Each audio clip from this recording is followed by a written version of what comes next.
আজকের আলোচনার বিষয় একটা কাজে জান্নাতি। কয়টা? আমাদের বাবার বাড়ি ওইটা, আমরা আবার ওখানে ফেরত যাব।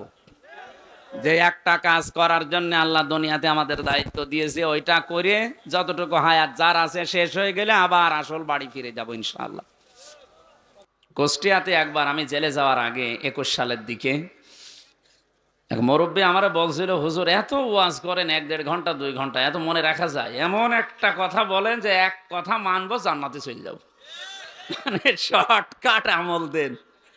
চিন্তা করলাম এর শর্টকাট আমল দেওয়া যায় কি করে দেখি।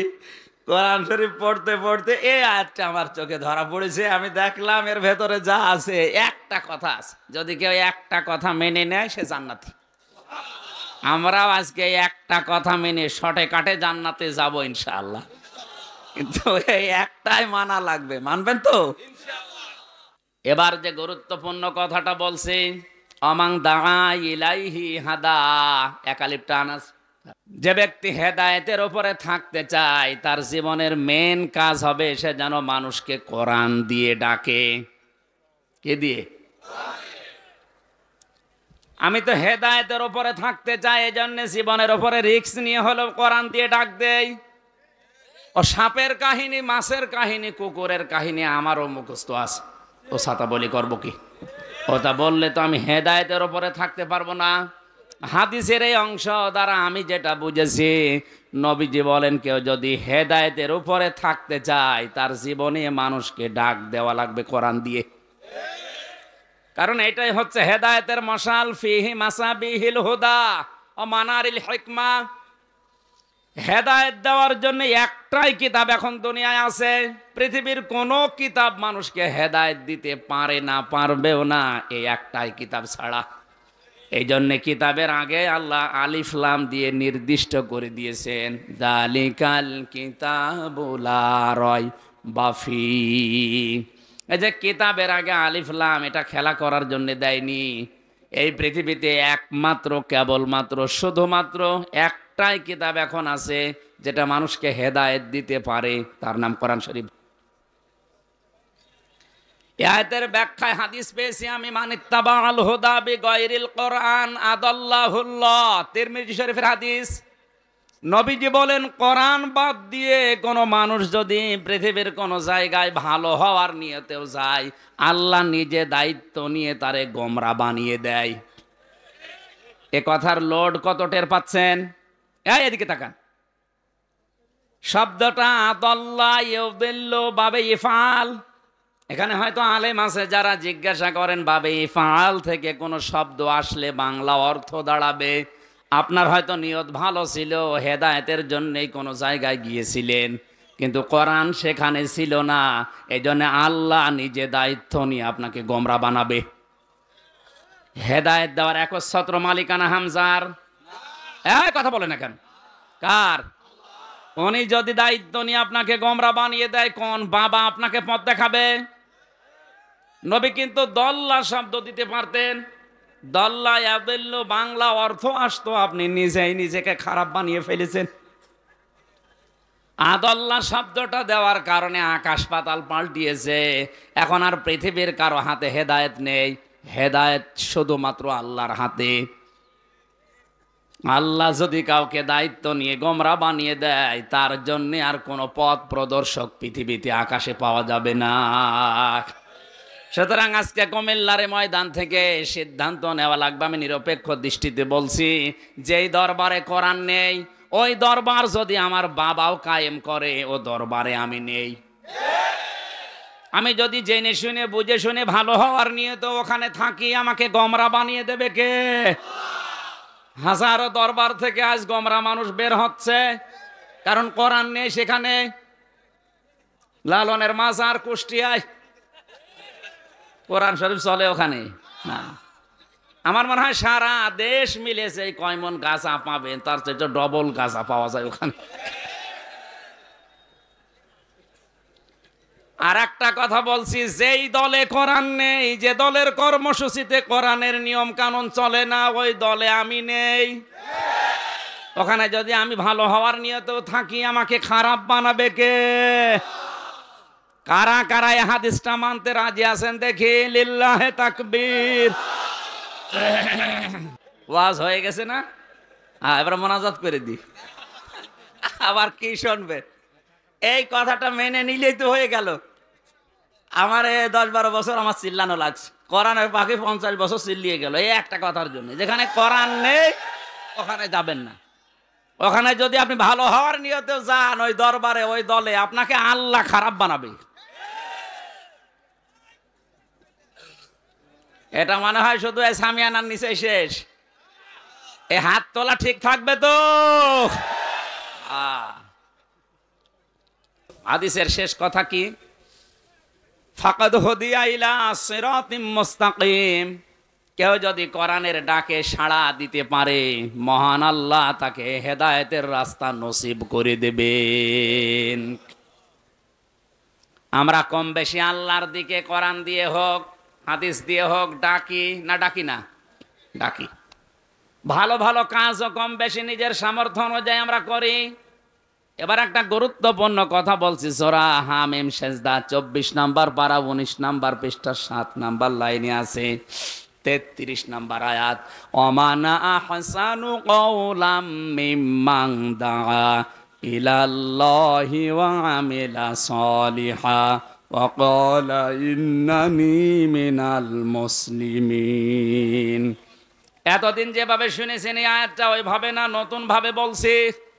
আল্লাহ বলেন ওই লোকটার চাইতে ভালো কথা কেউ বলে না। আহসান ইসমে তাফসিল, সুপারলেটিভ ডিগ্রি দিয়েছেন আল্লাহ, এর উপর আর কোনো শব্দ নেই।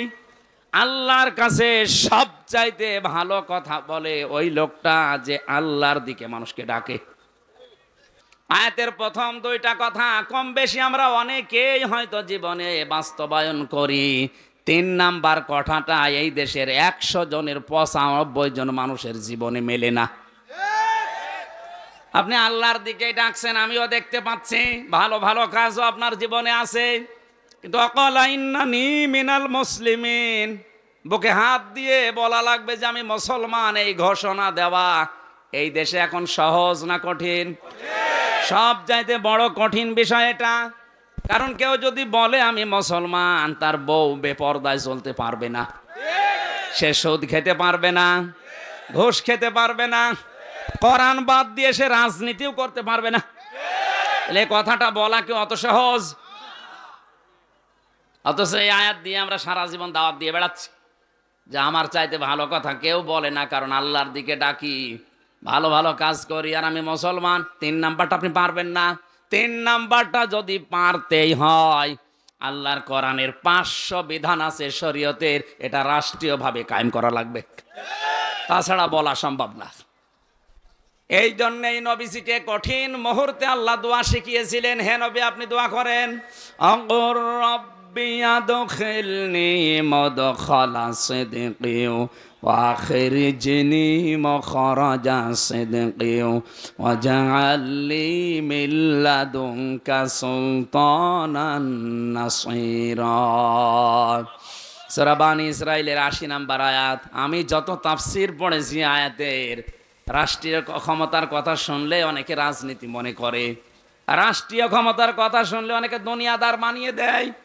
অথচ নবীজিকে আল্লাহ কঠিন মুহূর্তে চারিদিকে শত্রু দাঁড়িয়ে খোলা তরবারি নিয়ে বিশ্ব নবীকে আল্লাহ শিখিয়ে দিচ্ছেন, হে নবী আপনি এই দোয়া করেন। দোয়া কবুল করবেন কে? উনি যদি শিখিয়ে দেয়, দোয়া কবুল হতে দেরি লাগবে? দোয়া করেন আমার কাছে, হে আল্লাহ তুমি আমাকে ঘর থেকে বের করে দিলে, নিরাপদে বের করে দিও, যেখানে পৌঁছিয়ে দিও ওখানে যেন পথে কোনো বাধা বিঘ্ন না আসে, নিরাপদে পৌঁছিয়ে দিও। আবার এমন একটা রাষ্ট্র ক্ষমতা তুমি আমার হাতে দিও যার ভেতরে তোমার সাহায্য থাকে। আল্লাহর সাহায্য ছাড়া রাষ্ট্রীয় ক্ষমতা চালানো সম্ভব না। নবীজি এই দোয়া করার জন্য আল্লাহর কাছ থেকে আদেশ পেলেন কেন? আল্লাহ পাক ভালোভাবে জানেন রাষ্ট্রীয় ক্ষমতা হাতে যদি না পাওয়া যায়, নবীকে আমি যে বিধান দিয়েছি 500, এগুলো বাস্তব জীবনে সেট করতে পারবে না। এটাই আজ প্রমাণ। আমরা একটা বিধানও আমাদের এই দেশে কোরআনের একটা বিধানও মানতে পারছি না। এখন যদি বলেন কই নামাজ পড়ি, আরে ভাই নামাজ পড়ার কথা কোরআনে মাত্র এক জায়গায় আল্লাহ দিয়েছে, আর নামাজ কায়েম করার কথা দিয়েছে 82 জায়গায়। 82 বার যে কথাটা বললেন সেটার কোনো গুরুত্ব আপনার কাছে নেই। সেটা করার কথা বললো আপনি খারাপ মনে করেন, রাজনীতির দিকে নিয়ে যান। আর একবার বলেছে ফাসাল্লি লিরাব্বিকা, ওইটা নিয়েই সারা জীবন কাটাচ্ছেন। আল্লাহ যদি প্রশ্ন করে একবার বললাম ওইটা খুব মেনেছো, 82 বার বললাম ওইটার গুরুত্ব কই? এজন্য কোরআনের ডাকে যদি আপনি আজকে সাড়া দিতে পারেন, আপনাকে সিরাতে মুস্তাকিম নসিব করে দেবে কে? আরো জোরে বলেন। এই হাদিসটা বাস্তবে যেন আমরা আমল করতে পারি, আল্লাহ তুমি তৌফিক দাও, বলেন আমিন। কোরআনে কারীম কি করে মানুষের সামনে উপস্থাপন করা লাগে এ ধরন আল্লাহ আমাদের শিখিয়েছেন। আল্লাহ রাব্বুল আলামিন বলেন, কিতাবুন উনজিলা ইলাইকা ফালা ইয়াকুন ফিহি সাদরিকা হারাজাম মিনহু লিতুনদিরা বিহি ওয়া যিকরা লিল মুমিনিন। আল্লাহ পাক বলেন, এই যে কোরআন, এই কিতাব আপনাকে আমি দিলাম, এটা দিয়ে মানুষদেরকে সতর্ক করবেন। মানুষদেরকে সতর্ক করার সময় আপনার মনের ভেতরে যেন কোনো সংকীর্ণতা, দ্বিধা, দ্বন্দ্ব, ভয়, ভীতি, সংকোচ, সংকোচ এগুলো যেন কাজ না করে। যিকরা লিল মুমিনিন, কোরআন মুমিনদের জন্য উপদেশ। কুমিল্লাবাসী হারাজন শব্দটা আয়াতের মাঝে আমি পেয়েছি। তাফসীর পড়তে গিয়ে হারাজনের 2টা ব্যাখ্যা আমার চোখে ধরা পড়েছে, ভালো করে মিলাবেন। নবী আপনি যখন কোরআন দিয়ে মানুষদেরকে সতর্ক করবেন, তাফসীর করে ব্যাখ্যা করে দেখবেন অনেক মানুষ আপনার বক্তব্য না বোঝার কারণে রাজনীতি মনে করে মন খারাপ করবে। এই মানুষ বাংলাদেশে এখন দিন দিন বাড়ছে। আমি যেটা বলতে চাই কোরআন দিয়ে ওইটা না বুঝে উল্টিয়ে নিয়ে যায়, যে রাজনীতির কথা বলে উনি এড়িয়ে চলতে চায়। এ ধরনের মানুষ দেশে নেই। দ্বিতীয় পয়েন্টে আল্লাহ পাক জানিয়েছেন, হে নবী আপনি যেখানে কথা বলবেন, হয়তো ওই এলাকায় আবহমান কাল থেকে এমন এমন নিয়ম নীতি ওরা ইবাদত মনে করে পালন করে যেটা আসলে ইসলামে নেই। আপনি কোরআনের তাফসীর করতে গেলে ওইগুলো টিকবে না। তখন ওই মানুষগুলো আপনার বিরুদ্ধে লাগবে। আপনাকে যে হাদিয়া তোফা নজর নিয়াজ দেবে ওগুলো তো দেবেই না, আরো বন্ধ করে দেবে। আবহমান কাল থেকে এই দেশে জিকির চলে আসছে, কিন্তু জিকির যেভাবে করা লাগবে ওর সাথে নতুন নতুন কিছু নিয়ম নীতি বানিয়ে ওইটাও ইসলাম বলে অনেকে চালিয়ে দেয়। জিকির করা লাগবে কার নামে? কেউ যদি ইয়া রাসূলুল্লাহ ইয়া রাসূলুল্লাহ জিকির করে হারাম, কারণ রাসূলুল্লাহর নামে জিকির নেই, রাসূলুল্লাহর নামে আছে দরুদ। জিকির আছে কার নামে? আল্লাহর নামে জিকির করা লাগবে, তার সাথে আবার উল্টা পাল্টা করে অন্য কিছু জোড়া যাবে না। মশের ভাইদের এলাকায় যে জিকির হয় আল্লাহর নামের পাশাপাশি জিকির হচ্ছে হো হো। হো কি? এখন যদি আমি ফরিদপুরে গিয়ে ওয়াজ করি, যারা আমারে নিয়ে গেল ওদের তো এই নিয়ম নীতির সাথে মেলে না। আরে কুমিল্লা ব্রাহ্মণপাড়া, ব্রাহ্মণবাড়িয়ায় তো আরো ঝামেলা। এরা জিকির করছে ইয়া আলী বাবা, শাহ আলী বাবা। যারা আমারে নিয়ে এসেছে ওরা যদি এখন দেখে যে কোরআনের সাথে তো জিকির মিলছে না, কোরআনের সাথে যে মেলে না, তার দলিল সূরা আরাফ 9 নম্বর পারা 13 নম্বর পৃষ্ঠা 4 নম্বর লাইনের 181 নম্বর আয়াত। কোন হুজুর নিয়ে আসবেন, নিয়ে এসে বসে রাখেন। আলিল্লাহিল আসমাউল হুসনা ফাদউহু বিহা ওয়া দারুল্লাযিনা ইলহিদুনা ফি আসমাই। আল্লাহ তাআলা বলেন, আমার অনেক নাম আছে, যে নামে পারো ডাকো, কিন্তু সাবধান আমার নামকে ইলহাদ করবা না। পরিবর্তন করে উল্টা পাল্টা করে কম বেশি করে যারা ডাকে তাদের সাথে ডাকবা না। আল্লাহ জিকিরের শব্দ নবীর মাধ্যমে আমাদের জানিয়েছেন 4টা। সুবহানাল্লাহ, আলহামদুলিল্লাহ, লা ইলাহা ইল্লাল্লাহ, আল্লাহু আকবার। এই 4টা হচ্ছে জিকিরের উত্তম শব্দ।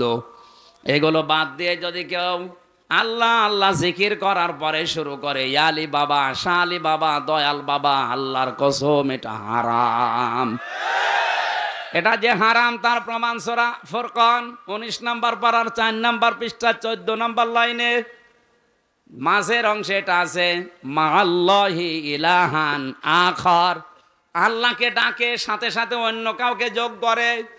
সুতরাং এই যে এলাকাতে জিকির গুলো যারা করে, তাফসির করতে গেলে এগুলো তো মিলছে না। এই মানুষগুলো যারা আমারে নিয়ে এসেছিল, এখন হাদিয়া তৌফা দেওয়ার পরিবর্তে আবার তাড়া খাওয়া লাগে কিনা আল্লাহ জানে। নবীজিকে আল্লাহ জানে সতর্ক করেছেন, আপনি ওইগুলো ভয় পাবেন না। কে মন খারাপ করে, কে মন খুশি হয় না, আপনি সঠিকটা তুলে ধরবেন। যিকরালিল মুমিনিন, কারণ কোরআন মুমিনদের জন্য উপদেশ। জোরে বলেন সুবহানাল্লাহ। আমরা যেহেতু মুমিন দাবি করছি, আজকের আয়াতটা আমাদের জন্য উপদেশ হবে ইনশাআল্লাহ। দরুদ আর সালাম পাঠ করে আজকের তেলাওয়াতকৃত আয়াতটা একটু পড়েন। আউযু বিল্লাহি মিনাশ বিসমিল্লাহির রহমানির রহিম। قُلْنَا اهْبِطُوا مِنْهَا جَمِيعًا। সূরা বাকারা ৩৮ নম্বর আয়াত। আল্লাহ পাক বলেন, আমি সবাইকে বললাম যাও নেমে যাও। এই যে সবাইকে বললাম, সবাই বলতে মাত্র ৩ জন ওখানে, আদম, হাওয়া আর শয়তান। অথচ ইহবিতু বহুবচন জামিয়া, সবাই নেমে যাও। তাফসিরে মুফাসসির লিখেছেন এই সবাই বলতে আদম এবং হাওয়া, এদের সন্তান কিয়ামত পর্যন্ত যত আসবে সবাই এর ভেতরে শামিল। অবস্থায় অনেকে আদমের সন্তান অস্বীকার করে, বানরের সন্তান এই পরিচয় দিতে আগ্রহ দেখাচ্ছে। এটা আয়াতের পুরাপুরি বিরোধী।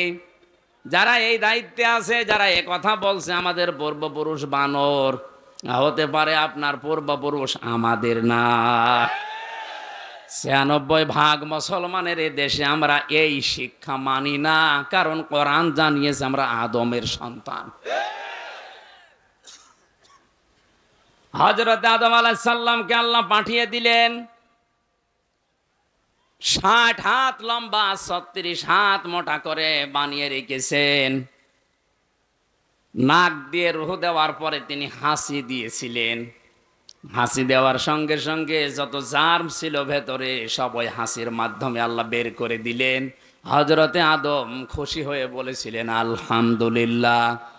আল্লাহ এত বেশি এই শব্দটার উপরে খুশি হয়েছিলেন ওই সময়, কিয়ামত পর্যন্ত আদমের সন্তান যারা দুনিয়ায় আসবে, ওরা যদি হাসি দিয়ে শরীরের ভেতরে যে জার্মগুলো আছে এর মাধ্যমে বের হয়ে যায়, ওরাও যেন পড়ে আলহামদুলিল্লাহ। বিজ্ঞান এখন প্রমাণ করছে, একবার যদি কেউ হাসি দেয়, এই সারাদিন সারা রাতের যে ধুলাবালি ময়লাগুলো নাক দিয়ে মুখ দিয়ে বিভিন্ন শরীরের জায়গা দিয়ে প্রবেশ করে, হাসির মাধ্যমে যেটা বের হয়ে যায়, যদি মেশিন দিয়ে পরীক্ষা করে বের করা লাগে কমপক্ষে ১২,০০০ টাকা খরচ হবে।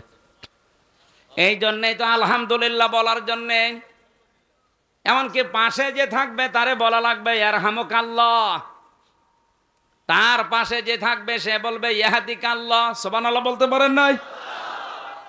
কেন বলা লাগে? ১৫০০ বছর আগে নবীজি আমাদের শুধু শুনিয়েছেন। বিজ্ঞান এখন গবেষণা করে দেখছে, একবার হাসি দিলে কত কিছু বের হয়ে যাচ্ছে। হযরতে আদম পড়ে আছে, রূহ দেওয়ার পরে যখন হাসি দিলেন, জান্নাতের ভেতরে সব কিছুই তার ছিল, কিন্তু মনে শান্তি ছিল না। আল্লাহ রাব্বুল আলামিন আদমের মনের কথা ভাবনা বোঝার পরে বাম পাথরের হাড় থেকে একটা নারীকে তৈরি করে তার পাশে বসিয়ে রাখলেন। হযরতে হাওয়া আলাইহিস সালাম এত সুন্দরী ছিল, আমি তাফসিরে পড়েছি ৪ জন মহিলাকে আল্লাহ দুনিয়ায় সবচাইতে সুন্দরী করে বানিয়েছেন, তার ভেতরে হাওয়া ১ নাম্বার। দ্বিতীয় নম্বরে ছিল বিলকিস, ৩ নম্বরে ছিল জুলাইখা, ৪ নম্বর হযরতে ইব্রাহিম আলাইহিস সালামের প্রথম স্ত্রী সারা। এত সুন্দর করে আল্লাহ দুনিয়াতে কাউকে বানানোনি আর বানাবেনও না। পুরুষদের ভেতরে ২ জন মানুষকে সব চাইতে বেশি সৌন্দর্য দিয়েছিলেন। একজনের নাম মুহাম্মদ রাসূলুল্লাহ, আর একজনের নাম হযরত ইউসুফ আলাইহিস সালাম। পৃথিবীর সবচাইতে বড় বিশ্ব সুন্দরী হযরতে হাওয়া। দেখার পরেই হযরতে আদম ধরতে গেলেন, তাকালেন, আল্লাহ বলেন তাকানোও যাবে না, ধরাও যাবে না। হযরতে আদম ওই সময় বলেছে রব্বুল আলামিন ধরাও যাবে তাকানো যাবে, কি করলে আপনি সেই বুদ্ধি দেন। আল্লাহ বলেন ধরাও যাবে তাকানোও যাবে, বিয়ে করা লাগবে। এখান থেকে প্রমাণ হয় বিয়ের আগে যে প্রেমগুলো করা হয় এটা হারাম। এই এলাকায় মনে হয় চলছে না, প্রেম তো চলছে, পরকীয়াও চলছে।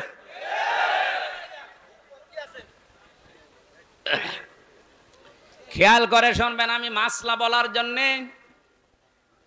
হযরতে আদম আলাইহিস সালাম বলেন আল্লাহ আমি বিয়ে করতে রাজি আছি, অসুবিধা নেই।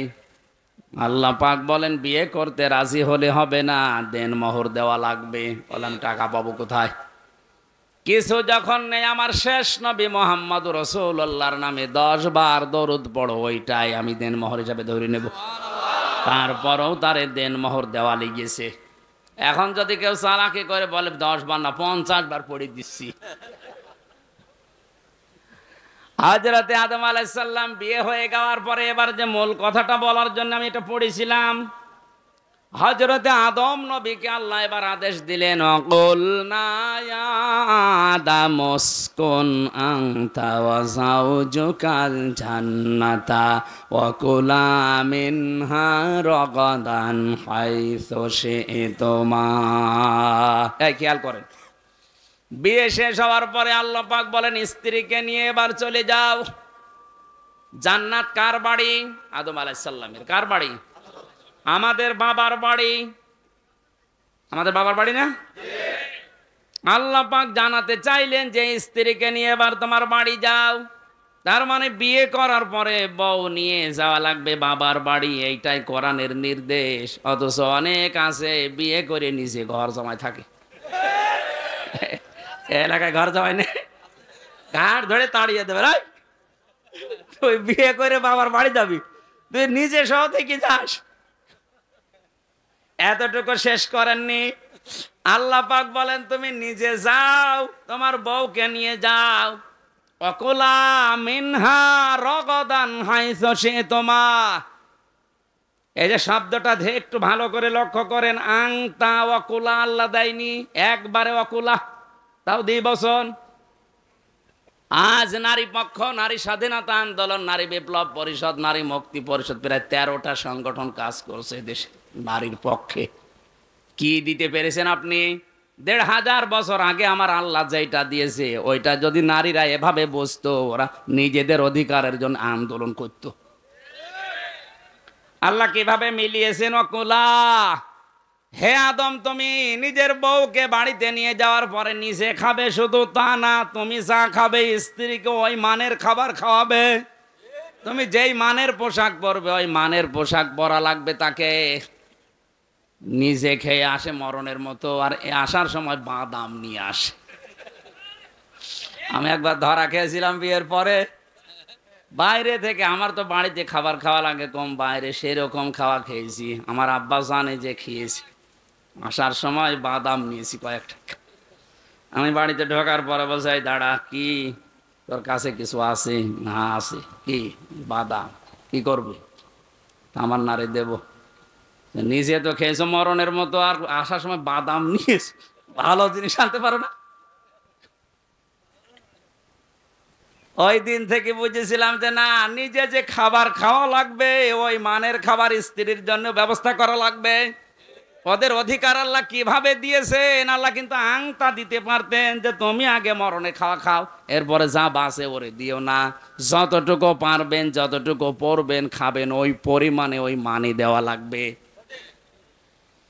এতটুকু আল্লাহ শেষ করেননি। রগদান হাইসু শি'তুমা, যেখানে ইচ্ছা যাবে, যা ইচ্ছা খাবে, কিন্তু সাবধান। এই তাকান, ওয়ালা তাকরাবা হাযিহিশ শাজারা, এই গাছের নিকটে যাবে না। আমরা মনে করি এটা শুধু গন্ধম গাছ, না। শুধু যদি গন্ধম গাছের কথা আল্লাহর উদ্দেশ্য থাকতো তাহলে আয়াত নাজিল করে আমাদের জানাবেন কেন? অলা তাকরাবা হাদিহি শাজারা, এই গাছের নিকটে যাবে না, কারণ এই গাছটা ছিল বর্ডার, আল্লাহর নিষিদ্ধ জায়গা। এই পৃথিবীতে আল্লাহর এরকম 500টা বর্ডার আছে। যশোরের বেনাপোল বর্ডার, দর্শনার বর্ডার, অলিপুরের বর্ডার। এই পৃথিবীতে আল্লাহ 500 বর্ডার দিয়েছেন, নিষিদ্ধ জায়গা দিয়েছেন। আপনি এই সমস্ত জায়গায় বউ নিয়ে যেতে পারবেন না। এই যে বিভিন্ন মেলাতে অনুষ্ঠানে মানুষ যাচ্ছে, হ্যাঁ যাবেন না কেন, আনন্দের জন্য যাওয়া যাবে, কিন্তু যেখানে গেলে নিজেরও পর্দা থাকে না, স্ত্রীরও পর্দা থাকে না, ওই রকম জায়গায় যাওয়া যাবে না। যদি যান ফাতাকুনা মিনাজ জালিমিন, দুইজনই জালেম হয়ে যাবে। তাহলে বউ নিয়ে বেড়ানো জায়েজ আছে না নেই? হ্যাঁ আছে। এমন জায়গায় যাওয়া লাগবে যেখানে গেলে পর্দা ঠিক থাকে নিজের এবং স্ত্রীর। যেখানে গেলে নিজেরও পর্দা থাকে না, বড় পর্দা থাকে না, এরকম জায়গায় যাওয়া যাবে না। এ নিষিদ্ধ কাজ কার? অথচ হাজারো মানুষ আজ এই কাজে ব্যস্ত। নিজের বউ যদি সুন্দর হয়, মেয়ে সুন্দর হয়, ও দিশায় পায় না, করবে কি? আরো পরিমণির মতো করে সাজিয়ে নিয়ে যায়। কারণ এই মহিলারে আমি কাছ থেকে দেখেছি তো জেলে, এই জন্য বলছি না, চেহারা একবার খারাপ না, ভালো আছে। না সত্যি বলছি, ভালো আছে। কারণ আমি 4 নম্বরে, ও 3 নম্বরে। ওই জেলে যাওয়ার সময় তো দেখা হয়তো, কোর্টে যাওয়ার সময় দেখেছি। চেহারা ভালো, এখনো এরকম স্টাইলে থাকে। এখন মনে হয় খারাপ হয়ে গেছে নাকি? এখন খারাপ হয়ে গেছে।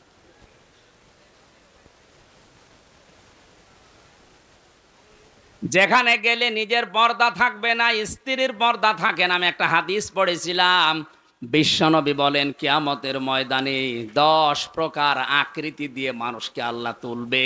তার ভেতরে 9 নম্বরে তারা কিছু মানুষের আকার হবে শূকরের মতো। আপনি এই চেহারাকে সুন্দর করার জন্য ফেয়ার অ্যান্ড লাভলি, ফেরেশ ওয়াশ, কত কিছু মাখেন, অথচ চেহারা থাকবে না। মরণের পরে পাল্টিয়ে শূকরের মতো হয়ে যাবে।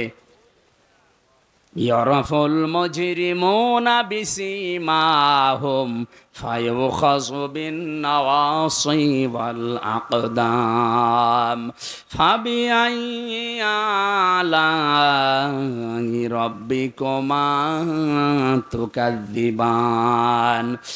জবান খুলে দিয়ে কোরআনের এই আয়াতটা পড়েন, ফাবিআইয়ি আলাই রাব্বিকুমা তুকাযযিবান। আয়াতের তাফসিরে মুফাসসির লিখেছেন, কিয়ামতে আল্লাহ মানুষের আকার করবে 10 প্রকার, তার ভেতরে 9 নাম্বার প্রকার হবে শুকরের। শুকরের কাজ কি? নিজের স্ত্রীকে, নিজের মেয়েকে, বেটার বউকে নিয়ে দেখবেন এক জায়গায় যায়, নিজে বসে বসে গল্প করে আর ওগুলো সব ছেড়ে দেয়। আজ হাজারো মানুষের চরিত্র ঠিক এই শুকরের মতো। নিজের বউ, বেটার বউ, মেয়েকে নিয়ে যাচ্ছে অনুষ্ঠানে, বাজারে, নিজে এক জায়গায় বসে থাকে আর ওগুলো সব আল্লাহর রাস্তায় ছেড়ে দেয়। না এটা ঠিক বলা ঠিক না, এটা আল্লাহর রাস্তা। আপনি কেন ঠিক বলবেন? আবার যদি একটু সুন্দরী হয়, ও দিশা পায় না, মানুষকে দেখিয়ে নিজেও মজা পায়, ওদেরকেও মজা পাওয়ায়। কুষ্টিয়ার ওই যে গোল চত্বরে একবার মোটরসাইকেল নিয়ে দাঁড়িয়ে আছি, হঠাৎ দেখি একজন পাশে, পেছনে তাকানোর পরে আর তাকাতে পারলাম না। বললাম, ভাই কি? তোমার ভাবি। ভাবিয়া কি পরিয়েছে, নাকি শাড়ি না মশারি? আমার কানের কাছে মুখ নিয়ে বলছে, হামজা করবো কি? আমি তো সারা জীবন দেখলাম, আমি আর কত দেখবো? এলাকার মানুষের হক নেই, হক আদায় করে বেড়াচ্ছে। এরকম হক আদায় করেন কারা? হাত তোলেন তো। একজো, ওরটাই মনে হয় দেখার মতো আছে, আর বাকিগুলোর অবস্থা ভালো না। না, আমি শুধু হাসির জন্য বলি না, আপনার চেহারা থাকবে না, শুকর হয়ে উঠবেন। এদেশের অধিকাংশ ধনী মানুষের মোবাইল, হাত ঘড়ি, শার্ট সব কিছু দামি দামি হয়, শুধুমাত্র কম দামি হয় তাদের বউ আর তাদের মেয়েদের। এমন পোশাক পরায় একেবারে সব কিছু বোঝা যায় যে কনে কি আছে। না, আপনার এটাও দামি জিনিস। আদ-দুনিয়া কুল্লুহা মাতাউন, খায়রু মাতাউদ দুনিয়া ইমরাতুস সালিহা। পৃথিবীর সব কিছুই সম্পদ, নবীজি বলেন এর ভেতরে উত্তম সম্পদ হচ্ছে আল্লাহওয়ালা মেয়ে মানুষ। আপনার ঘরে যেটা আছে এটা কিন্তু উত্তম সম্পদ। এটাকে উত্তম বানাতে হলে পর্দা দেওয়া লাগবে। কি দেওয়া লাগবে? কারণ এটা আল্লাহর বর্ডার, আল্লাহর একটা নিষিদ্ধ জায়গা। এই জায়গা থেকে আপনি থেমে যাবেন, বউ নিয়ে বেড়াতে যাবেন, আনন্দ করবেন, অনুষ্ঠান যাবেন, কোনো বাধা নেই। কিন্তু এমন জায়গায় যাওয়া যাবে না যেখানে গেলে নিজেও পর্দা মানে না, স্ত্রীরও থাকবে না। হযরত আদম আলাইহিস সালামকে আল্লাহ বানিয়ে ফেরেশতাদেরকে বলেছিলেন, হে আমার ফেরেশতারা, আমার আদমকে সেজদা করো। সবাই সেজদা দিয়েছে। আমার ঘটনা বলা উদ্দেশ্য না, আমি এখান থেকে শিক্ষা বের করতে চাই। সবাই সেজদা দিয়েছিল, সেজদা শুধু দেয়নি একজন, আবা ওয়াস্তাকবারা ওয়া কানা মিনাল কাফিরিন। অত সেজদা দেয়নি, অহংকার করেছে, ইস্তেকবার করেছে, অস্বীকার করেছে। এই জন্য আল্লাহ তাকে কাফের বানিয়ে দিয়েছে। এই আয়াত থেকে প্রমাণ হয় দুনিয়াতে যারা আল্লাহর বান্দা দাবি করার পরে সেজদা দেয় না আল্লাহকে, ওরা কাফের। দাবি করে যে আমি মুসলমান, আপনি সেজদা দেন না কেন? আজকের এই ময়দানে মুসলমান ছাড়া অন্য জাতি হয়তো সেরকম নেই। সিদ্ধান্ত নিয়ে বাড়ি যাবেন, আমি নামাজের ওয়াজ করি না, কারণ মুসলমান যদি নামাজ না পড়ে তো মুসলমান থাকে কি করে? বলেন বলেন। যতদিন বেঁচে আছি আজরাইল না আসে আমার কাছে, অন্তত আর চাই করি আমি ফরজ নামাজ ছাড়বো না। আর রাজি আছেন? রাষ্ট্রীয়ভাবে যদি এটা কায়েম থাকতো, আল্লাহর কসম আমি আয়াতটা পড়তাম না। যেহেতু রাষ্ট্রীয়ভাবে নেই, আমার হিসাব আমারই দেওয়া লাগবে। এই জন্য ফরজ নামাজের সেজদা যেন জীবনে বাদ না যায়। কারণ কেউ যদি ফরজ নামাজ না পড়ে, আল্লাহ নিজেদের দায়িত্ব ছেড়ে দেয়। বলেন নাউজুবিল্লাহ। আমার ভাইরা, হযরত মুসা আলাইহিস সালামের জামানার একটা ঘটনা আমি তাফসিরে পেয়েছি। এই খেয়াল করেন, কষ্ট হচ্ছে। আল্লাহর নবী মুসা ডাক দিয়ে বলে, রব্বুল আলামিন, আমার একটা জান্নাতি মানুষ তুমি দেখাও, খোঁজ দাও। আল্লাহ পাক বলেন, মুসা, তোমার সাথে জান্নাতে থাকবে একজন, এই যে কামার। কামার এই যে লোহা সোজা করে বিভিন্ন যন্ত্রপাতি বানায় এই লোকটা। উনি আবেগপূর্ণ মানুষ ছিলেন, কোনো কিছু শুনলে খালি প্রশ্ন করতেন।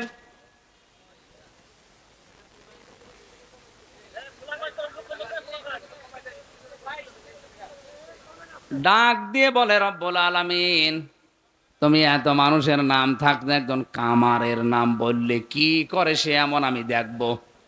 আল্লাহ পাক বলেন, ঠিক আছে, বাজারে যাও, বাজারের এক কোণে বসে এই কামার তার কর্মজীবনে কাজ করে, একটু দেখো। মানে চুরি করে লক্ষ্য করে দেখলে লোকটা করে কি, দূর থেকে লক্ষ্য করে দেখেন উনি হাঁপড় দিয়ে এই যে লোহা পিটাচ্ছে মগুর দিয়ে। একবার মাথার উপরে মগুর নেয়, একবার মারে, একবার উপরে নেয়, একবার পিটায়। হঠাৎ করে ওই সময় নামাজের যে সিস্টেম ছিল, আমাদের যেমন আজান, ওই সময় হয়তো একটা সিস্টেম ছিল। নামাজের সময় যেই হয়ে গেছে, উনি এই মগুরটা আর লোহার উপরে না পিটিয়ে পেছন দিক থেকে ফেলে দিয়ে তাড়াতাড়ি পবিত্র হয়ে নামাজে দাঁড়িয়েছে। হযরতে মুসা ডাক দিয়ে বলে, রব্বুল আলামিন, তুমি এই লোকটাকে জান্নাতে বলে কেন ঘোষণা দিয়েছো আমি বুঝতে পেরেছি। এ মগরটা লোহার উপরে পিটিয়ে তারপরেও পবিত্র হয়ে নামাজে দাঁড়াতে পারতো। নামাজের সময় হওয়ার সঙ্গে সঙ্গে দুনিয়ার সব কাজ বাদ দিয়েছে, এমনকি না পিটিয়ে পেছন দিক থেকে ফেলে দিয়ে নামাজে দাঁড়িয়েছে। যে লোকটা তোমার বিধান এত গুরুত্ব দিয়ে আদায় করতে পারে, তারে তুমি জান্নাত না দিয়ে পারো না। এই সেজদা এত দামি জিনিস, সেজদার কারণে শয়তান শয়তান হয়েছে। কথা বলে না কেন? জিজ্ঞাসা করলেন, কেন সেজদা দিলে না? ক্বালা মা মানাআকা আল্লা তাসজুদা ইয আমারতুকা ক্বালা আনা খায়রুম মিনহু খালাকতানি মিন নার ওয়া খালাকতাহু মিন তিন। কে যেন আমার বাধা দিল সেজদা দিতে? শয়তান ওই দিন বলেছে, আমাকে বানিয়েছো আগুন দিয়ে, আর এইটা বানিয়েছো মাটি দিয়ে। আমার ভেতরে পাওয়ার আছে আর ওইটার ভেতরে পাওয়ার নেই। শয়তান অহংকার করেছিল কিসের? পাওয়ারের। বলেন বলেন, আরো জোরে বলেন। সুতরাং কেউ যদি ক্ষমতা পেয়ে যারা নিচে আছে তাদেরকে গুরুত্ব না দেয়, মানুষে মনে না করে, সেও ডিজিটাল শয়তান। আরে দেশে এখন দিন দিন এরকম বাড়ছে, কিছু জায়গা পেলে কি হনুরে, যে যখন চেয়ারে থাকে সে তখন গিয়ারে থাকে। এই যে মশিউর ভাই যতক্ষণ ছিল গিয়ারে ছিল, আমিও আছি এখন, আমিও গিয়ারে আছি। চেয়ার মানে কিন্তু এই যে আমি এই চেয়ারের কথা বলছি, আপনারা আবার ওই চেয়ার ধরবেন না, কারণ ওই চেয়ারের একটা মেয়াদ আছে একেবারে 41 সাল, ওর আগে আপনি 50 সাল। চেয়ার মানে কোন চেয়ার? এই যে এই চেয়ার, এই চেয়ারে বসলে আপনাকে উঠাই লাগবে, এই চেয়ারে বসলে আপনাকে উঠাই লাগবে। শুধু একটা চেয়ার আছে, ও কোনো উঠাউঠি করা লাগে না। না না, তো यहाँ চেয়ার নেই, এই যে জো বাইডেনের চেয়ার, ও বসে চেয়ার ওঠা লাগছে না। এই শব্দটা আমি পড়েছিলাম, আল্লাহ পাক এত রাগান্বিত হয়েছিলেন তার এই কথা শোনার পরে, সঙ্গে সঙ্গে ওকে ঘোষণাও দিয়েছেন, ক্বালা বিত ক্বালা ফাহবিত মিনহা ফামা ইয়াকুনু লাকা আন তাকুনা আনতা তাকাব্বারা ফিহা ফাখরুজ ইন্নাকা মিনাস সাগিরিন। একটু খেয়াল করে শুনবেন। আল্লাহ পাক বলেন, ওকে আমি আদেশ দিয়ে দিলাম, দূর হয়ে যা, তোর এই অহংকারের কারণে আমি তোকে দুইটা জিনিস থেকে বঞ্চিত করলাম। কোনো দিন তোকে আমি ক্ষমা করব না, কোনো দিন তোকে আমি আল্লাহ জান্নাতে দেব না। সঙ্গে শয়তান অহংকার করেছিল ক্ষমতার, এজন্যে হারিয়েছে দুইটা জিনিস, কোনোদিনও ক্ষমা পাবে না, ও জান্নাতেও যেতে পারবে।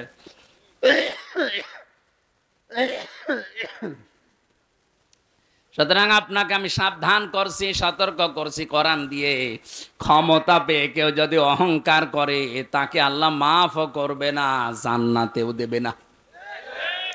মাফ করবে না, জান্নাতে দেবে না। এর প্রমাণ এই যে আং তাতা কাব্বারা, এটা মশারে বর্তমান ভবিষ্যৎ, প্রেজেন্ট ফিউচার। যারা আজ অহংকার করবে পাওয়ারের ক্ষমতা, আর ওদেরকে আল্লাহ মাফ করছে না, করবে না, জান্নাতে দিচ্ছে না, দেবে না। যদিও অনেকেই এখন ফতোয়া দিচ্ছে আপনি জান্নাতি না, আপনি পারেন না এ কথা বলতে, কারণ তাতা কাব্বারা, কোন মানুষ যদি সত্যি অহংকারী হয়ে যায় তার জন্য আল্লাহর ক্ষমা, আল্লাহর জান্নাত হারাম। যদি তাকে জান্নাতে দেওয়া লাগে তাহলে শয়তানকে দেওয়া লাগবে, এক কথা বলে না কেন? কারণ শয়তান অহংকার করেছিল কিসের? ক্ষমতা। সঙ্গে সঙ্গে শয়তান ওই সময় আল্লাহর কাছে তিনটা জিনিস চেয়েছে। কিয়ামত পর্যন্ত শয়তান মার্কা মানুষ যারা আসবে ওরা ওই তিনটা জিনিস চাইবে। এখন আপনি দেখেন আপনাকে শয়তান দখল করেছে। এক নম্বরে কলাংসিরনি ইলা ইয়াউমি ইউবাসুন, আমি হায়াত চাই, আমি কিয়ামত পর্যন্ত বাঁচতে চাই। আল্লাহ বলেন দিলাম। দুনিয়ায় দেখেন শয়তান মার্কা মানুষগুলো বেশি দিন বেশি থাকে, এত মানুষ মারা যায় কিন্তু শয়তান মার্কা মানুষ খুব কম মরে, এর মরণ হবে না। ক্বালা ফাইন্নাকা মিনাল মুনজারিন, আল্লাহ তাআলা শুধু আমি হায়াত চাই না, আমি ক্ষমতা চাই, আমি পাওয়ার চাই, আমি টাকা পয়সা চাই। আল্লাহ বলেন দিলাম। তাকান তামাম দুনিয়ার দিকে, শয়তান মার্কা মানুষগুলোর টাকা পয়সা অর্থ সম্পদ বেশি, এরা আল্লাহর বিরুদ্ধে অবস্থান নিয়ে এগুলো খরচ করে। 3 নম্বরে শয়তান বলেছে ক্বালা ফাবিমা গাওয়াইতানি লাকুদান্না লাহুম সিরাতাকাল মুস্তাকিম, হে আল্লাহ আমি তোমার বান্দাদের ধোঁকা দিয়ে বোকা বানানোর জন্য কোনো খারাপ রাস্তায় যাব না, ভালো ভালো রাস্তার মোড়ে মোড়ে আমি অবস্থান করব। এই জন্য শয়তানকে আপনি সিনেমা হলে পাবেন না, কারণ ও জানে যে এখানে যারা আসবে জোড়ায় জোড়ায় আমার ভাইরা ভাই। শয়তানকে আপনি রাজবাড়িতে পাবেন না, কথা বুঝতেছেন? কারণ ও জানে যে এখানে যারা আসে এরা আমার চাইতে বড় শয়তান। শয়তান থাকে কোথায়? কুমিল্লার ব্রাহ্মণবাড়িয়ায় নাই ঘরের তাফসির মাহফিলের বিভিন্ন জায়গায় শয়তান বসে আছে, বিভিন্ন মানুষকে ধোঁকা দিয়ে বোকা বানিয়ে রাস্তা থেকে ফিরিয়ে দেবে। এখানে যাওয়ার দরকার নেই, এখানে রাজনীতি হবে। শয়তান যদি, আমার মনে হয় জিন শয়তান আশপাশে নাও থাকে, তে মানুষ শয়তান অনেক আছে।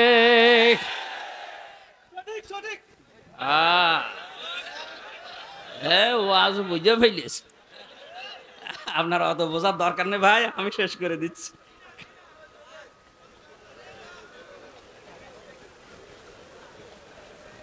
শয়তান ওয়াসওয়াসা, আমি সবকিছু বাদ দিয়ে মূল কথাটা বলার জন্যে, ফাওয়াসওয়াসা লাহুমা শাইতানু লিয়াবদিয়া লাহুমা মা বুরিয়া আনহুমা মিন সাওআতিহিমা وقال ما نهاكما ربكما عن هذه الشجرة إلا أن تكونا ملكين أو تكونا من الخالدين। খেয়াল করে শুনবেন, শয়তান আদম আর হাওয়াকে জান্নাতে ওয়াসওয়াসা প্রথমেই দিয়েছিল। জান্নাতের গেটে দাঁড়িয়ে দাঁড়িয়েও কাঁদছিল। হযরতে আদম হয়তো কোনো জায়গায় গিয়েছিলেন, হাওয়া আলাইহিস সালাম এসে দেখে একজন কাঁদতেছে, ডাক দিয়ে বলেন কাঁদেন কেন? শয়তানের অভ্যাস হচ্ছে কথা বলার আগেই কেঁদে ফেলা, এটা অভ্যাস তার। আজও পৃথিবীর বিভিন্ন জায়গায় আমরা দেখি কিছু মানুষ আছে কথা বলার আগেই কেঁদে ফেলে। আমার কেউ নেই, কেউ নেই, কেউ নেই, আমি করবো কি? কেউ নেই বলে কেঁদে ফেলে। এটা শয়তানের প্রথম অভ্যাস, কথা বলার আগেই বলেন বলেন। হযরতে হাওয়া কান্নাকাটি দেখে বলছেন আপনি কাঁদবেন না, বলেন কেন কাঁদেন? ও বলছে কাঁদি আমার জন্যে না, কাঁদি তোমাদের জন্যে। আমাদের আর কি, আমরা তো ভালোই আছি। বলে ভালো আছো, এইটাই তো সমস্যা। তোমাদেরকে এখানে আমি গোপন সূত্রে সংবাদ পেয়েছি যে এখানে রাখবে না। আমার কাছে গোয়েন্দা রিপোর্ট আছে যে এখানে তোমাদের রাখা হবে না, এখান থেকে নামিয়ে দেওয়া হবে। যদি এখানে থাকতে চাও তাহলে ওই যে জায়গায় যাওয়া নিষিদ্ধ, ওই জায়গায় তোমাদের যাওয়া লাগবে, ওই গাছের ফল খাওয়া লাগবে। হযরতে হাওয়া বলেছিল না, ওখানে যাওয়া নিষেধ, ওখানে গেলে জনগণ খেপে যাবে, আমি যেতে পারবো না। বলে যেতে পারবা না? যদি যেতে না চাও আমার কাছে রিপোর্ট আছে, এই আরামে থাকতে পারবা না। মেয়েদের অভ্যাস হচ্ছে কোন জায়গায় যদি একবার শান্তি পায়, জীবন চলে গেলে ওই জায়গা ছাড়তে চায় না। এটা মেয়েদের অভ্যাস। পৃথিবীতে মেয়েদের অভ্যাসই এইটা, একবার যদি কোনো জায়গায় শান্তি পায়, জীবন চলে যাবে, ওই জায়গা ছাড়বে না। একবার যারা পরকীয়া প্রেমে শান্তি পেয়েছি, তামাম দুনিয়া দিলেও 4-5টা বাচ্চা রেখেও চলে যায়। আমি নিচে নামতে পারলাম না তাই। ওরে ওয়াসওয়াসা দিয়েছে শয়তান যে এখানে যদি থাকতে চান তাহলে ওই গাছের ফল খাওয়াই লাগবে। বুদ্ধি দিচ্ছে যদি খেতে পারো ফেরেশতা হয়ে যাবা, অথবা চিরকাল এখানে থাকতে পারবা, তোমাদেরকে আর এখান থেকে বের করে দেওয়ার ক্ষমতা আল্লাহরও নেই। যখন বলেছে আল্লাহরও নেই, তখন উনি বুঝে ফেলেছেন তুই বলিস কে। ও তখন এবার আল্লাহর নামে কসম দিয়েছে, ওয়াকাসামাহুমা ইন্নী লাকুমা লামিনান নাসিহিন। থুক্কু, থুক্কু বলে না, এই জায়গায় আছে থুক্কু, আমার কথা ভুল হয়ে গেছে, আমি কিন্তু আল্লাহর কসম করে বলছি আমি তোমাদের হিতাকাঙ্ক্ষী। শয়তান হিতাকাঙ্ক্ষী সেজে ক্ষতি করেছিল। আজও যত এনজিও বাংলাদেশে কাজ করছে সব হিতাকাঙ্ক্ষী সেজে আমাদের ঈমান ধ্বংস করছে। হযরতে হাওয়া বললেন ঠিক আছে আপনি কাঁদবেন না, আমার স্বামী আসুক। তোমার স্বামী আসলেই হবে না, এমন করে তাকে বোঝাবে, যদি কথা না শোনে বলবা যে আমি তোমার এ ঘরে থাকবো না। হযরতে হাওয়াকে এমন এমন কথা শিখিয়েছে, আদম আলাইহিস সালাম আসার পরে তাকে বললেন, উনি রাজি না, না আমি এ কাজ করব না। হযরতে হাওয়া মন খারাপ করে আছে। অত বড় জান্নাতে স্বামী স্ত্রী মাত্র 2 জন লোক, কথা যদি না বলে সংসার টিকবে? কথা বলেন না কেন? মাত্র কয়েক ইঞ্চি ঘরের ভেতরে মানুষ আমরা থাকি, কয়েকটা 3-4টে রুম নিয়ে এখানেই যদি কথা বন্ধ হয়ে যায় স্বামী স্ত্রীর, আমার মনে হয় ওই সংসার আর টেকে না। আসতে বলেন। একবার শুনেছিলাম কুষ্টিয়াতে গ্রামে স্বামী স্ত্রী গন্ডগোল করেছে, এমন গন্ডগোল কথাও বলে না, ওর কাছেও থাকে না, শীতের রাত কাছে থাকে না, স্বামী বেচারা বাইরে গিয়ে এই বিভিন্ন খড়কোটায় আগুন লাগিয়ে আগুনের তাপ নেয়, তাও ওর কাছে যায় না। আল্লাহর ইশারা একদিন খড়কোটার আগুন বেয়ে বেয়ে ওর লুঙ্গিতে লেগে গেছে, অত টের পায়নি, আগুন তাপ। ওর বউ জ্বালানার ফাঁকা দিয়ে তাকিয়ে দেখে আগুন যে কায়দায় লেগেছে, আমি যদি এখনো কথা না বলি ওর সব, আর ওর যদি সব শেষ হয়ে যাতে আমার কি হবে। তখন জ্বালানা থেকে মুখ অন্যদিকে ঘুরিয়ে জোরে জোরে বলতেছে, আমি কারোর সাথে কথাও বলি না, কারো লুঙ্গিতে আগুন লাগলে তাও বলি না। তাকিয়ে দেখছে হচ্ছে কি, দেখে লুঙ্গিতে আগুন, তাড়াতাড়ি লিপিয়ে বলছে, আল্লাহ তওবা করছি, জীবনে বেশি থাকতে অন্তত বোর সাথে কথা বন্ধ করবো না, এখনই পুড়ে মরে যেতাম। এতটুকু জায়গায় স্বামী স্ত্রী কথা বন্ধ হয়ে গেলে যদি অবস্থা হয়, অত বড় বিশাল জান্নাত, হযরতে হাওয়া কথা বলে না, আদম আলাইহিস সালাম বাধ্য হয়ে শেষ পর্যন্ত স্ত্রীর মন রাখতে গিয়ে ফলটা খেয়েছিলেন। আল্লাহ রাব্বুল আলামিন তখনই ঘোষণা দিলেন, নেমে যাও, আর থাকা যাবে না, কারণ এখানে পেশাব পায়খানার কোনো ব্যবস্থা জান্নাতে নেই, তোমাদের পোশাকগুলো সব খুলে পড়ে গেছে,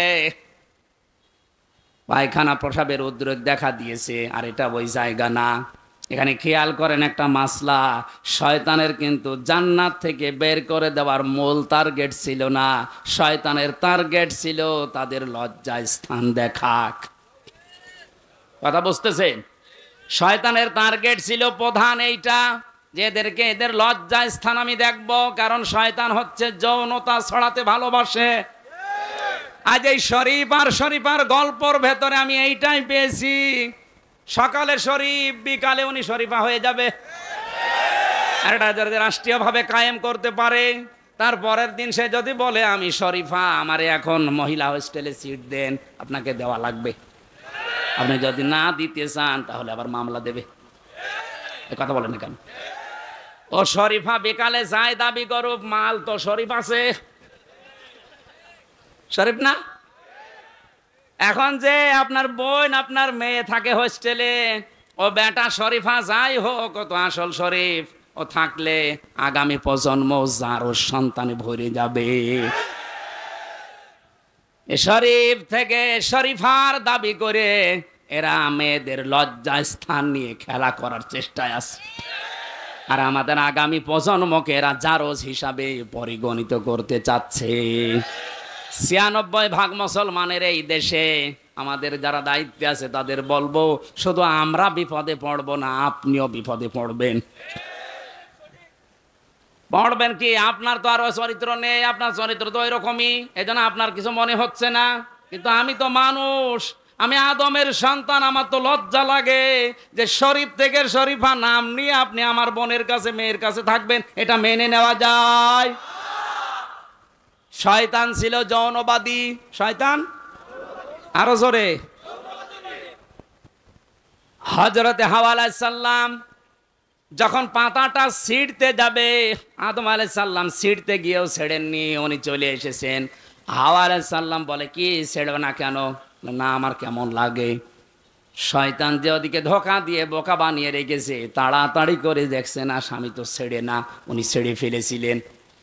এই পাতা ছেড়ার পরে যে কষগুলো পড়ছিল, ওই দিন গাছ বরদুয়া দিয়েছে রব্বুল আলামিন, তোমার নিষিদ্ধ জায়গায় হাত দিয়ে যে লোকটা আমাকে কলঙ্কিত করে আমার শরীর থেকে রস ঝরিয়েছে, এই মেয়েটা যখন বয়স প্রাপ্ত হবে তখন এর শরীর থেকে রক্ত ঝরিও। এই জন্য মেয়েদের বয়স প্রাপ্ত হওয়ার পরে 3 দিন, 7 দিন, 5 দিন, 10 দিন পর্যন্ত আল্লাহ রক্ত ঝরিয়ে দেয়। এই গাছের বরদুয়া, এটা কিয়ামত পর্যন্ত মেয়েদের এই বরদুয়া থাকবে। হযরত আদম আলাইহিস সালামের পোশাক যখন সব খুলে পড়ে গেছে, জান্নাতের ওই পাতাগুলো ছিঁড়ে ছিঁড়ে লজ্জা স্থানটা অন্তত ঢেকেছে, আর ওই যে শয়তান দাঁড়িয়েছিল দূরে, দুইজনের উলঙ্গ অবস্থা দেখে খিলখিল করে হাসতেছিল।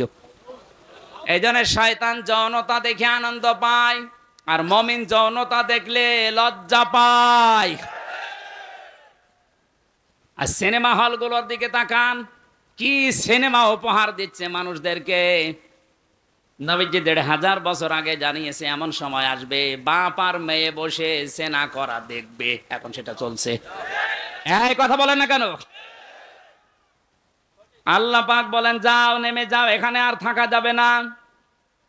ওনাদেরকে নামিয়ে দেওয়ার পরে আমার আল্লাহ আদম আলাইহিস সালামের মন খারাপ দেখে যে আমার কি হবে এখন, আল্লাহ বলেন কোনো চিন্তা নেই, ফাইম্মা ইয়াতিয়ান্নাকুম মিন্নি হুদা, যুগে যুগে আমার পক্ষ থেকে হেদায়েত যাবে, কোনো চিন্তা নেই, কোনো ভয় নেই। যদি এই হেদায়েত অনুসরণ করতে পারো, যেখান থেকে নামিয়ে দিলাম আবার এই জায়গায় নিয়ে আসবো। তাহলে আমাদের ওই বাবার বাড়ি যদি ফেরত যাওয়া লাগে, কাজ করা লাগবে কয়টা? এই যে কোরআনের অনুসরণ করা লাগবে, কারণ এটাই সর্বশেষ হেদায়েতের বাণী। এটাতে যা আছে এটা যদি আমরা অনুসরণ করে অনুকরণ করে জীবনটা চালাতে পারি, এই একটা কাজে আবার জান্নাতি। আর এই 500 যে শরীয়তের বিধান আছে, এগুলো যদি কেউ মানতে চায় একবারেই মেনে ফেলবে, বিষয়টা এমন না। নবীজি বলেন আর দুনিয়া সিজনুল মুমিন ওয়া জান্নাতুল কাফের, দুনিয়া মুমিন যারা দাবি করবে তাদের জন্য জেলখানার মতো মনে হবে, আর কাফেরদের জন্য বেহেশতের মতো মনে হবে। আয়াতের শেষের শব্দ আমি পেয়েছি ফালা খাউফুন আলাইহিম ওয়ালা হুম ইয়াহজানুন, যারা এই হেদায়েত অনুসরণ করে তাদের কোনো ভয় নেই, কোনো চিন্তা নেই। এই শব্দটা কি? যারা এই হেদায়েত অনুসরণ করে আল্লাহকে রব বলে টিকে থাকতে পারে, তাতানাজ্জালু আলাইহিমুল মালাইকা, ফেরেশতা তাদের জন্য আল্লাহ নাজিল করেন, আল্লাহ তাখাফু ওয়ালা তাহজানু, ফেরেশতারা বলে কোনো ভয় নেই, কোনো চিন্তা নেই। এ কথা যাকে তাকে ফেরেশতা বলে না, যারা আল্লাহকে রব বলে টিকে থাকতে পারে তাদের ঈমানের উপরে। এরকম কঠিন মুহূর্তে আমি বাস্তবে জেলে যাওয়ার পরে দেখেছি, এক কারারক্ষী আমারে বলছিল, তোরা বলে না কুতুবউদ্দিন নাম জানো, আমারে বলছে হুজুর যেদিন মীর কাশেম আলীর ফাঁসি হবে ওদিন মাগরিবের সময় আমার দায়িত্ব ছিল। ফাঁসির ওই কন্টেম সেলে আমি গেলাম, ডাক দিয়ে বললাম স্যার আর মাত্র 3 ঘন্টা আছে, আপনি প্রস্তুতি নেন। উনি আমারে বলে কারারক্ষী ভাই এখনো 3 ঘন্টা, আমি 2 ঘন্টা ঘুমালাম, তুমি আমারে ডাক দিও। এই যে কোরআন আমার সামনে, আল্লাহর কসম কারারক্ষী যা যা বলেছে আমি ওইটাই বলছি। আমারে বলছে হুজুর দেখলাম ঠিক 2 ঘন্টা ঘুমিয়ে গেল। আমি চিন্তা করছি যার 1 ঘন্টা পরে ফাঁসি, যার ছেলে গুম হয়ে আছে তাও ব্যারিস্টার, বাংলাদেশে যদি 10 জন ধনী থাকে তার ভেতরে সে একজন, লক্ষ লক্ষ মানুষের কর্মসংস্থান তৈরি করেছে যে লোকটা, যার মাথা শুধু মাথা না একটা ম্যাগনেট। আর এই লোকটার ঘুম আসে কি করে? ঠিক ঘুমিয়ে গেছে, ডাক দিলাম 2 ঘন্টা পরে ঘুম থেকে উঠে গোসল করে নিল, ওযু করে নামাজ পড়ে আমারে বলছে চলেন। আমি ওই সময় ভেবেছি যে লোকটার ঘুম আসলো কি করে। আমিও বুঝতাম না এতদিনে আয়াতের তাফসীর, আমি এখন বুঝি যে ঘুম কেন এসেছিল। কারণ যারা এই হেদায়েতকে সত্যিই মেনে নেবে, আল্লাহকে রব বলার পরে ঈমানের উপরে যারা দৃঢ়তা টিকে থাকতে পারবে, তাদের ফেরেশতারা এসে বলবে কোনো চিন্তা নেই, কোনো ভয় নেই। তোমার সন্তান, তোমার স্ত্রী, তোমার মেয়ে, তোমার এই ব্যবসা প্রতিষ্ঠান নিয়ে চিন্তা হয়, কোনো চিন্তা নেই, চলে যাও তুমি জান্নাতে, আর ওগুলো সব আমার আল্লাহ নিজে দেখে রাখবে। ওয়াবশিরু বিল জান্নাতিল্লাতী কুনতুম তুআদুন।